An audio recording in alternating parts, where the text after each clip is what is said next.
Welcome to Strengthen the Numbers. My name is Wei Chen Yong, a global finance leader that champions environmental sustainability and gender equality.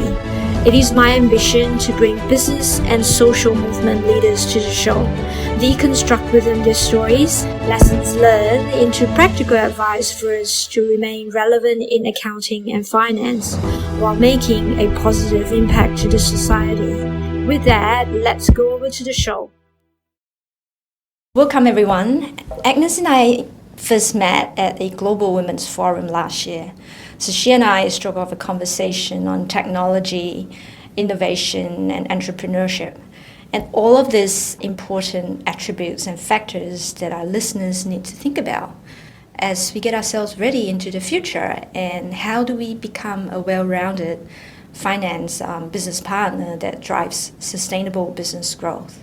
So hi Agnes, welcome to the Strength in the Number shows. I'm always excited to have a female guest mentor coming onto our podcast. First, for gender diversity, and for sure, a different perspective and advice always. Now, as a start, if you want to introduce yourself to our listeners, your background, and how and when did you embark on this journey of starting your own business? And what is the business that you're working on at the moment? Good morning, Wei Chin. Thank you for having me. I came to Singapore in 2015. I have a background in finance and auditing. I used to work for Coopers & Lybrand and Ernst & Young. But not only, I used also to work for iBanking and the private equity sector in Europe. But when I came to Singapore, it seems to me very important to learn Chinese. So I started to take a class on Skype. So how's your Chinese right now? I had a French accent, definitely. But they managed to make me speak in about 1 year and a half, which was really amazing. And each time Skype was not working, we used to switch to WeChat. This is how I fell in love with WeChat, having this network and connected services that you can access very easily.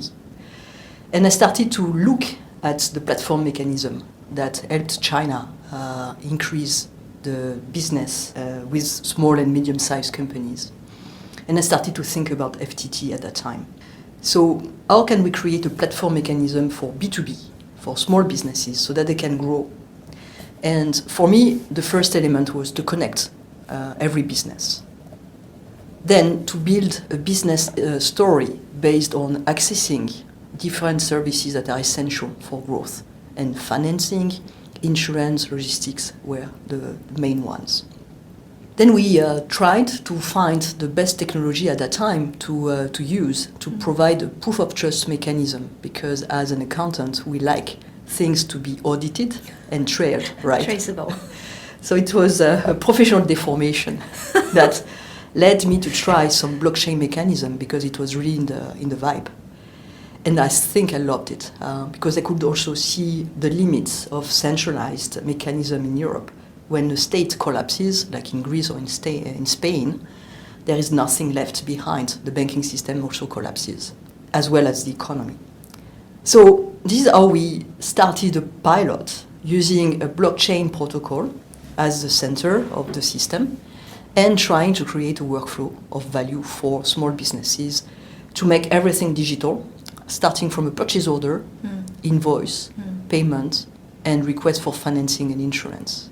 Wow, okay. It's quite an amazing journey in terms of when you first have the idea in your mind that you wanted to create something, and then the creation of FTT.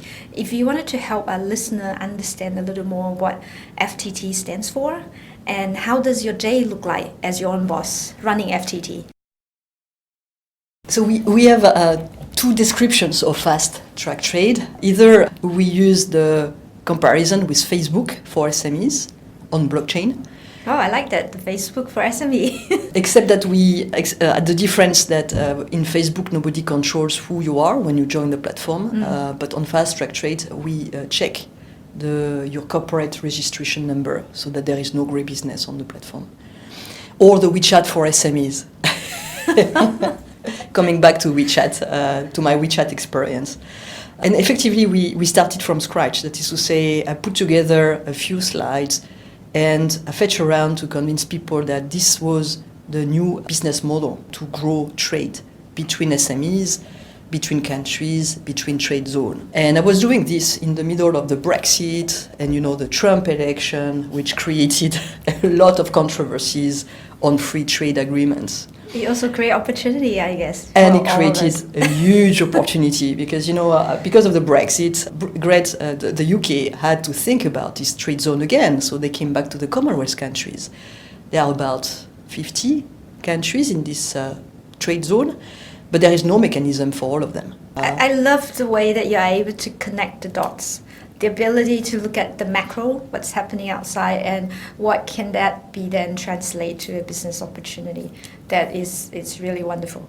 So that came from my finance background, because essentially people trust us as we are not dreamers, and we always show them evidence backed by numbers.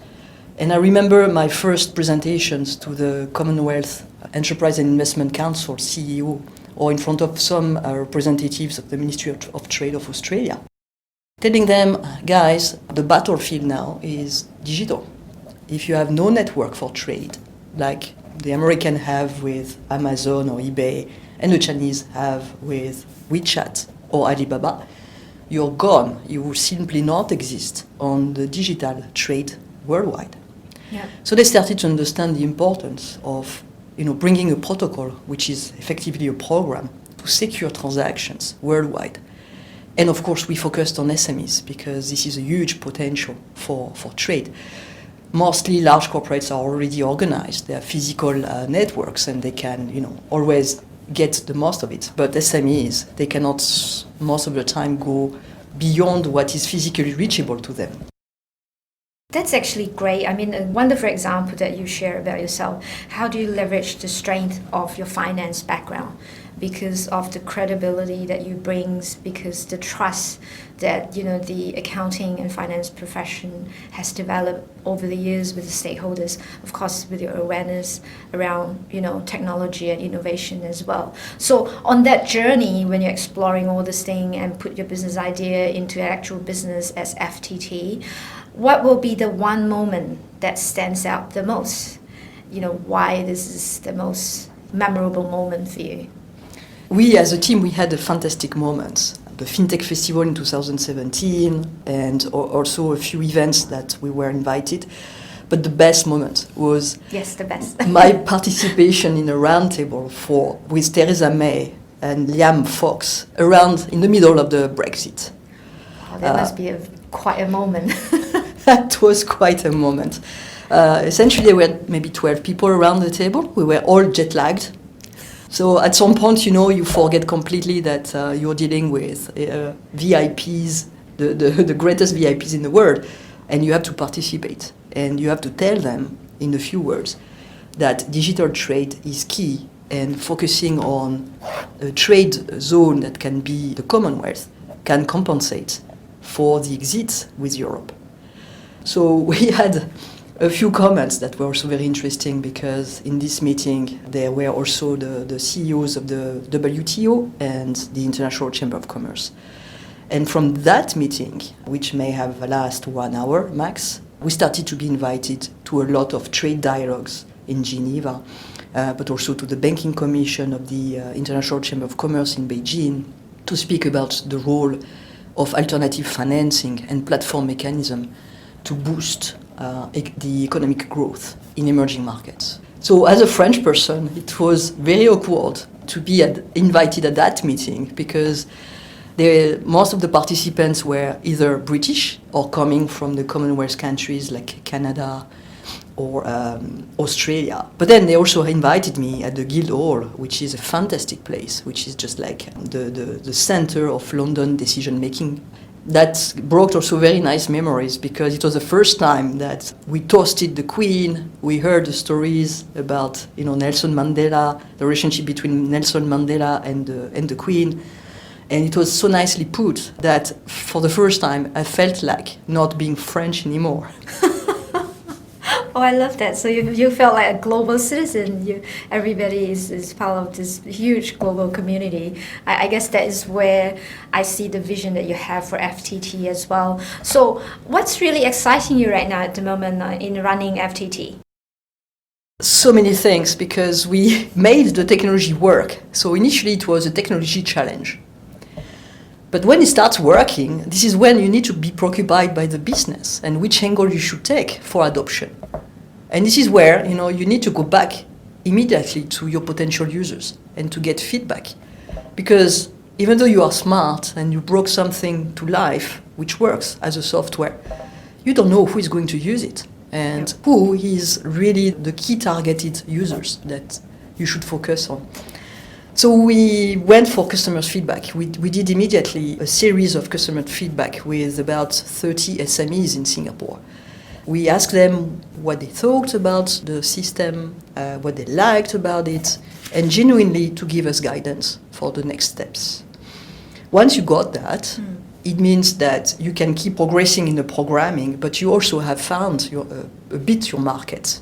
But it's not enough yet, because we started to have signs of interest by also NGOs and United Nations, because they could see that this platform mechanism could bring a lot of value to the least developed countries where there is nothing existing in terms of digital commerce program. So this is where you need also to focus on what is your value proposition and eventually maybe come up to 3 products that you can definitely analyze in relation with the value that is brought to all the participants. We wanted to focus on business communities who can use Fast Track Trade as a business tool, a toolkit for digital trade. We have another product which is for impact, for isolated SMEs, which cannot be reached out, and where NGOs or international institutions are trying to sense their trade aid programs. And another one is for sustainable supply chain, because most of the supply chains in Asia may be big locally, but they have no common system to make their suppliers, their fragmented suppliers, participate. With Fast Track Trade, it's just a plug-in mechanism. You can plug and play like on a Facebook, and then everything becomes digital. So not only you can record what you buy from these small suppliers, the data is there. You can also organize e-payments on e-wallet, and you can request financing in one click. So that can change a lot of lives, because right now most of these businesses are not even recorded properly. They have no identity, and they cannot access any kind of data about what they do because everything is paper. Well, I really like the example in terms of the business development experience that you and your team have gone through, in terms of what the services or solutions that you have, but how do we find the target market? And how do we then propose our value proposition to our customers as well? Now, relating that back to a accounting and finance professional, how do you see he or she can better position themselves in terms of demonstrating that value to the business stakeholders? As an accountant or as a finance person, there are many things that you can bring forward. And we need to think in the digital era right now. It's not only about technical advice, but it's also about anything that can bring revenues to a business. And the way to bring revenues right now are really funny. Before you wanted to be specialized and organize a physical network of potential distributors or new clients. But right now, the way to give advice to a digital business would be to manage its Instagram campaigns, its Facebook campaigns to the best, so that it can be contacted by new users. And this is also one of the high traffic that is completely new and would not come to the old class of, of accountants. But that needs to be considered seriously, because in emerging markets, nobody is going to come physically to you. If you don't have a presence on Instagram or on Facebook, your business does not exist, simply. Wow, because you cannot afford for a website, there is no website, and nobody really has learned how to use a browser. So you need to go on a mobile first.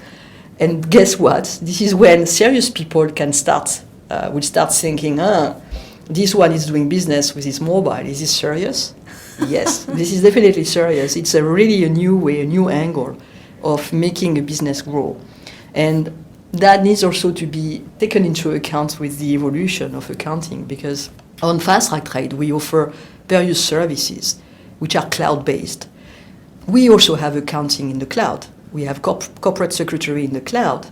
And these companies are used to deal with their clients remotely, with chats, with digital signature of documents. And there is very limited physical contact between a client and this accounting firm. And this is going to be the future of a lot of services. You still need to meet people physically because it's about reassurance and it's about physical contact that brings trust. But most of the process will be definitely digital. You're absolutely right. Digital is definitely a future, especially in this part of the world, in Asia Pacific. Almost everybody has a mobile phone, and Asia Pacific has the youngest population around the world as well. The future generation, that's what they live on, and Instagram campaigns. So how do you see accountants getting themselves adjusted to be running the Instagram campaign? What are some of the things that an accountant can get themselves better prepared? Well, let's look at me, right? Nobody prepared me, and we did our trial and mistakes. You need to go and try these things. Go beyond the first perception that this is not serious, because you have all sorts of names on Instagram. You cannot really relate to a person. But when you look at it, it's a way of communicating, and it's a way of pushing sentiment, pushing needs also right away. And if you get right away an answer, this is all that you need. You don't want to wait a week for a formal email to come to you. Mm. If someone like me, who has a very traditional background, could make the move and is having a lot of fun right now, promoting my users on Instagram, because this is what Fast Track Trade is about, promoting other services and other SMEs to make sure that their talent is recognized and can be contacted for sales. Anyone can do it. And essentially, your youngest accountants that come right after university, they all have these mobile-first skills. So just look at them and just make sure that they feel comfortable working in a traditional environment, like accounting and finance, but still keeping the methods that they used at university in terms of connectivity, instantaneous messaging, and also capability to reply without checking big books. Checking big book. But your story is definitely fascinating. How you reinvent yourself from learning Chinese on WeChat and getting the inspiration up from WeChat and all the way right now running all this social media campaign. And one of the attributes that you described earlier is about collaboration, connecting people. How do you see that as a strength for our listeners, and how should a young professional accountant start to focus and develop that skill? I think there is a lot to take from the youngest accountants, and maybe let me explain how we used to work as a team. We used two technology firms who brought in young computer engineers. And the way we were working was very different from in any other corporates. First, because you stand and you put stickers on the wall on anything that needs to be done. So you need to tend to characterize small stories on a piece of paper that stays on the wall, and you don't pick up the paper unless the stories have been completed. Then when you stand, it takes a lot of effort. So basically, you don't want lengthy meetings to last. You just want to go right to the point. And you want to attribute also the work to all the team. And the funny thing is, with using our collaborative tools, which are softwares, you can see what people deliver. And this is also very, very, very tough, because the one who cannot deliver needs to be helped by another one. But you will see what they have done during the day, whereby in a traditional organization, you don't see anything. If some people don't come up with anything good, or just play political games, you will not see this. Yep. Whereby in a small team like that, all your young people have the same right to express themselves and have the same voice to show you what should be done. And I'm going to take an example. Although it was supposed to start as a pilot on the blockchain, what they picked up first, they told me, Agnes, everyone is using a chat message system, so we should have an internal chat at the center of whatever we do. I said to them, fine, let's go for it. So we started to implement a chat instead of trying to test the blockchain mechanism. And from there, started Fast Track Trade as a real connectivity tool. But that came from the team momentum and from the youngest you need to hear and you need to make sure that they can be heard, and that every single decision in terms of team organization and future of the firm is taken with young people right now. Why? Because above the age of 40, we have been taught and we have been used to work in organizations where paper and centralization is huge. And this is all the opposite that is happening right now with the digital network and platforms. Yeah. And we cannot get it. And it is okay not to get it. But as long as you can listen to the youngest and you make sure that their view on directing the business is still taken into account for your organization.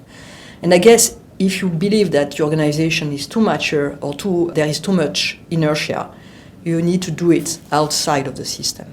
But you want to make sure that you have young people coming out of the university, bringing their tools and bringing their way of behaving, networking to the others, because this is the way that is going to make you win in the digital transformation. You're absolutely right. The message about diversity, including across different generations, in this case will be the Generation Z, I think they're the youngest, and create an environment and process that's very open, transparent, when everybody's voices can be heard. That is something that will definitely kind of lead all of us into the future, and a very exciting future that I'm sure FTT is going to play a very big part of role on that as well. Yeah, let me maybe bring two examples of this. The first one is we all learned based on checklists, right? We are the champions of checklists, and an accountant. Which generation of belong? A young accountant would think that he has done his work properly if the checklist has been checked and everything has been filled. In our way to work in building fast track trade, it was all the opposite. We came up with stories, ideas, feedbacks from all over the place to then concentrate them and make sure that we would go, there is a line, a guidance, but we need to go outside of the checklist to make sure that our users would find the software friendly and usable. And the second example that I'd like to pick up is this distributed ledger technology that we are using. Just imagine this. We have been starting all to learn about banks reconciliation. On fast track trade, there is no need for bank reconciliation anymore. There is no need for purchase order and invoice reconciliation anymore. Everything happens on the platform. And you just see the status, done, paid, that comes up. And you can have this view on your mobile and you can just relax on your sofa, just pushing the next transaction for payment. The status will be picked up by the software. So every single data will be then time-stamped and logged into a distributed ledger, which is just a big database. And if you want to find it again, you just need to go to this database. Wow. I love the example that you use about how technology, in this case DLT, the distributed ledger technology, is going to change how accountants are going to work moving into the future. There's no more reconciliation as well, but instead we're going to have something that's more trustworthy, reliable, and less time consumption for us to complete that, and for the record to be trustworthy as well. But the way you talk about FTT is really fun, it's very exciting. The ways of working is totally different. So just for our listeners, some of them may get very excited, as in, I wanted to be like Agnes. I wanted to start something my own business. What would be the advice that you want to give to our listeners if they start to think about embarking on the journey as an entrepreneur, or they're thinking about working with a startup, say, for example? The journey is fantastic, but you need to make sure that you can last at least 3 years. So you need to have 3 years in front of you and be financially independent. So that 3 is a magical number? 3 is a magical number. People who say, okay, I'm just going to abandon after 3 months. I mean, these guys are not real entrepreneurs. Our journey was 1 year to prepare, 1 year to program, and we are in the 3rd year where we meet with our business and we meet with our users. And this needs to be in your mind, because There are days, fantastic days, where you're up and running and everything is fun and you convince users to come, services to come. And there are days where you don't want to wake up. And you need to know about it. That is to say, every day you may have, at the beginning, of the entrepreneur journey, you have 5 good reasons to stop and 1 fantastic reason to keep going. And the best entrepreneurs are the ones who can see only the best reason to keep going. Oh, I love that, yes. There are more obstacles than, the positive that's out there for you. Exactly. And then you will see that the game is going to reverse when you hit your market, because it's going to be the opposite. 5 good reasons every day to keep going, and 1, usually personal bad, to stop. And this is when you realize that what you have created is going to keep going besides and beyond your vision as the founder. This is where you really have made the point of your business idea getting into a real business instead of a concept. And that resilience, because you talk about, when you first started, there are going to be 5 negatives, 1 positive.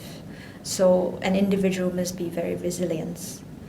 So how do you see an individual build out that resilience capability? Can it be trained? Usually you train because if you like sports, it's exactly the same. When you start playing tennis, you're going to be kicked out. You're going to lose all your games.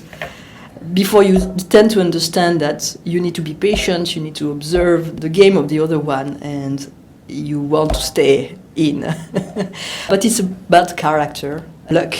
I want to push also the luck mechanism, because if you're not lucky to meet the right people, first, it's not worth spending 3 years trying to push something that will never happen. But you need to make sure that you create random networking, you go to random networking events, because the random element is key. The people who were key in fast-track trade and the various steps of fast-track trade were met randomly. And you need to be open to go and talk to people, to be just curious about what they do before you start introducing fast-track trade.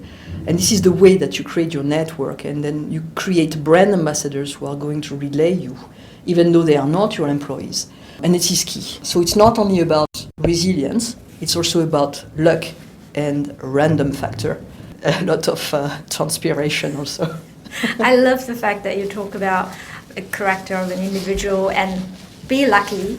And our listeners are very lucky to have you today, Agnes, in sharing with us your journey from, starting a traditional career with E&Y and all the way to become an entrepreneur, to become boss of yourself, running FTT and truly making an impact, especially for the SME in Asia Pacific. So thank you so much. So we're going to switch gear to get into something lighter for our listeners to get to know you personally. Now, when you look back of your entire career, your journey, what will be the one best piece of advice that you have ever received? When you start working, you need to try whatever comes your way. And you need to make sure that you don't give up when you don't like it at first sight. Because this is not always the things that you don't like to do right away that will not bring value to you later on, and that you will not be specialized for later on. And just be curious about everything. This is how I constructed my journey, and I was also a bit of a toy for historical events, because I participated in the financial crisis in 2008, became one of the bankrupt bankers in the UK. Then I participated in the financial crisis in Greece. I restructured the banking sector. So I've been part of these big events where you don't even think about your career, you just think about what you are part of. That is to say, the collapse of the economies, the collapse of banks, and all of this waste, because basically the organizations are centralized and they are not properly secure. I've never refused any kind of engagement which was considered as risky, and I've run a lot of things that there was no guidance for, so no checklist to go after. Although you started your career as an auditor. Exactly. I love that. Exactly. Being a CFO during financial distress for companies and so on. So I think your career is about having fun and constructing yourself And there is a point where what you learn needs to make sense with the pleasure that you have at work. And you may want also to take a step forward with anything that is digital. And this would be my very simple advice to the young accountants who start. Always have an eye on what is digital, because this is going to replace a lot of things in our life. And by nature, you are the best placed to understand that and to lead the transformation in your firm. And refuse to proceed with paper documents and checklists. That's why we're doing a podcast. Everything's recorded electronically.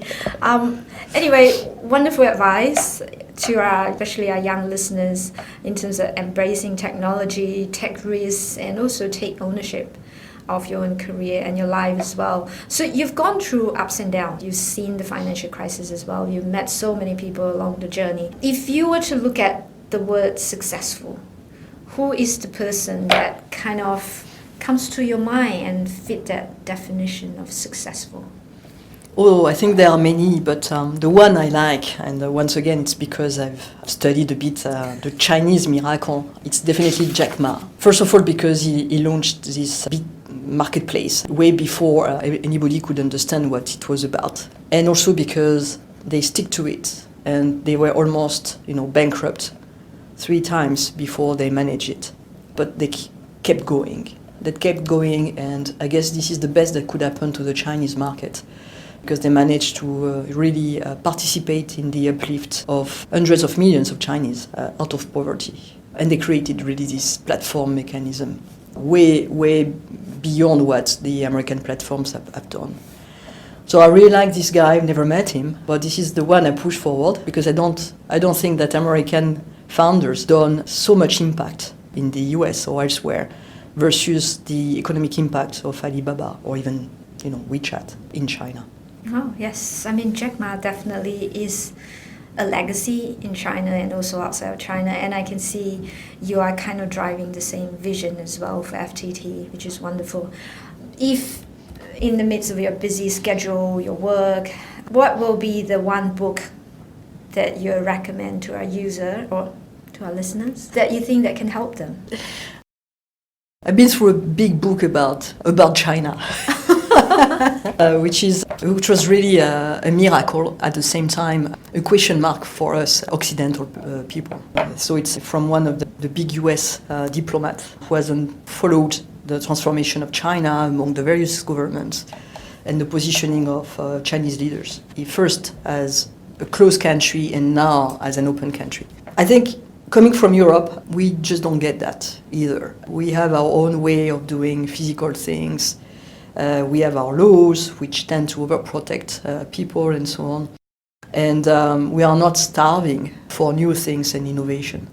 If you look at the other side of the planet, everyone is starving. Everyone wakes up in the morning because you need to make revenues come in. If not, maybe they may be difficult to feed the family or to educate children. So the mentality is very different. And this is what I liked about this book, to show the transformation of this communist mindset into now the entrepreneur mindset, which is tremendous. And when we meet fintech Chinese leaders, I mean, they are so much more in the game. Yeah, driven. Motivated, yes, absolutely, yeah.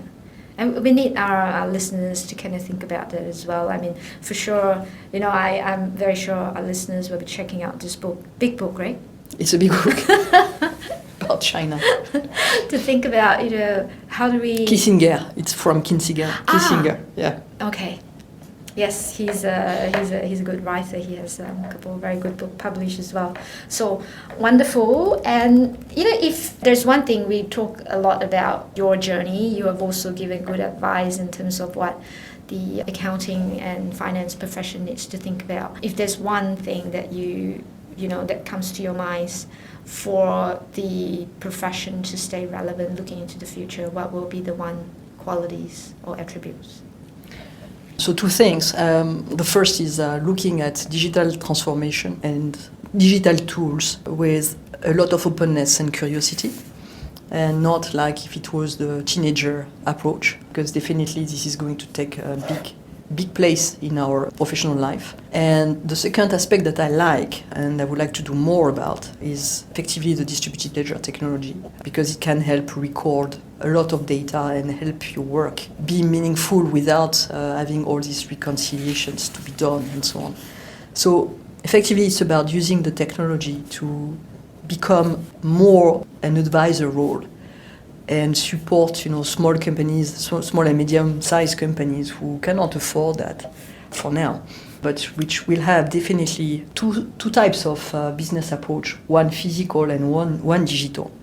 And accountants cannot stay away from the digital business model. They need also to understand it, and they need to support it. With that future-oriented message for our listeners and the importance of technology, I wanted to again take the opportunity to thank you for coming to the show, Agnes. It's been a great pleasure having you on the show. And it's definitely a very inspiring conversation with you. Coming from a female entrepreneur that has taken a different career path. And your story, for sure, is going to inspire many of our listeners as they reflect upon their career, the importance of technology, and in this case, DLT, which is distributed ledger technology. Our listener for sure will remember that after this conversation. You spoke about multiple times DLT and the impact on the future ways of working. You use a good example of reconciliation as well, which most of the accountants love, but that is not something that they need to do in the future. So they need to love something else. So, but most importantly, I think is the message about how should we all adapt, adjust, and finding meaning in what we do, so to have a fun and rewarding career. So again, thank you so much. So now, any parting thoughts for our listener, or any resources that you may want to recommend and share with us? I think the main one would be to try something new every day, so that you are on the path to analyze and identify anything that will happen and that will bring value added to you. So trying something new may come from the technology angle, but may come from your personal life or your professional life. But this is really key. And I guess our children are used to it, because my boy is just 5-year-old, and now he can open an iPad and walk through the iPad without me, which sometimes poses questions, right, on what you want him to access. But this is reality, and we want to make sure that we are not left behind. And in any case, DLT, it's about blockchain, right? But I just don't want to use the word too much, because the initial mechanism is really something that, as an accountant or financing person, we can all understand and use. And then, explaining data, we all know about it. So our journey, I would say, is really promising. We are the ones who can understand the best these technologies. Believe it or not, it was not, when I started with my software engineers, I had no clue how to run, a protocol, how to upload Ethereum, and it doesn't take much time to get used to it. I want to pass this message. It's just about openness, curiosity, and trying something new every day. And then you would not even notice it, but you would change. Wow. That's wonderful. Now, trying something new. So if our listeners wanted to continue a conversation with you in terms of how to try new things, what will be the best way for them to get in touch with you? So 2 things, very easy. One, to register on Fast Track Trade, so that I get feedback from professionals from accounting and finance. And of course on LinkedIn, you can reach me, Agnes Hugot, and whatever questions you have, you can just send them to me. Thank you so much once again. Thank you, Agnes. Thank you for coming Thank to you, the Wei show. Chin.